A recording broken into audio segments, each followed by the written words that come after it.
Warning, this video may contain spoilers for late parts in the game. If you plan on playing this at some point, turn back now. You have been warned. Alright, CR here with possibly the most frustrated I've ever been at a game in a long time, and that game is Wario Blast featuring Bomberman. I had fun with this game, but honestly, some of it was kind of torture. With bosses, I don't think mix well, but I'll leave that to the con section. For now, let's start with the basics. To start out, you can choose to either be Bomberman or Wario, and since it's Wario month, obviously we're picking Wario, but they play exactly the same. The only thing that's different is the password system to get you back to where you were is mirrored between characters. If you've never played Bomberman before, the main goal is to kill your opponent with bombs. There being various ways to go about this, and increase as you beat the first 5 bosses. To get to these bosses, you have to go through 3 levels. The first, you only fight 1 enemy, the second you fight 2, and the third you fight 3 at the same time. Originally, you just start out with being able to get items in levels. This trend repeats for 8 areas. The items you can find give you the ability to plant more bombs, as well as increase the blast radius. Defeating the first boss allows you to kick bombs and stop them whenever you want. The second gives you the ability to dash around. The third lets you push enemies and paralyze them for a second by dashing into them. The fourth grants you the liner, which lets you place up to 4 bombs in a row. Finally, the fifth gives you a motorcycle, allowing you to jump over walls if there's an opening on the other side. There's actually another item which is just a skull that takes away your ability to place bombs for a bit. The tactic I learned by the end of the game, be aware though, sometimes you'll just get screwed anyway, is to ram into your opponents and follow them to where they end up and place a bomb. This usually works, but if you aren't fast enough, they can get away.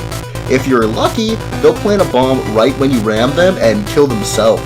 Sometimes the enemy will just randomly kill themselves as well, and I found that this happened a lot more often than I thought it would, but I also killed myself a lot as well, so yeah, give and take or something. This is another game where the story is solely told through the instruction manual.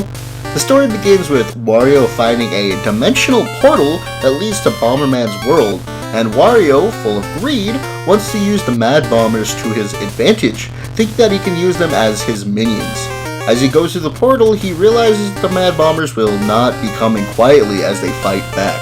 Wario fights 8 bosses throughout the game: Cup King in World 1, Top Man in World 2, T-Bear in World 3, P-Flower in World 4, Thundercloud in World 5, Puku Puku in World 6, Gururin Knight in World 7, and finally Mad Bomber in World 8. I don't really know the canon ending, but Wario kills the final boss and just chases Bomberman forever. I've only played one of the Bomberman games before, and I really wasn't too good at it, but I really enjoyed this game as I literally put my all into it. I still wasn't good and died a lot, like a ridiculous amount, but eventually my perseverance paid off and I was able to beat the game. Each additional level was interesting in its own right, and beating the opponents was a gift in and of itself. I wasn't expecting all the additional skills that you gain throughout the game, but they proved to be incredibly useful, especially against the final boss. Mad Bomber and the Dumbass Flower are straight up pure torture.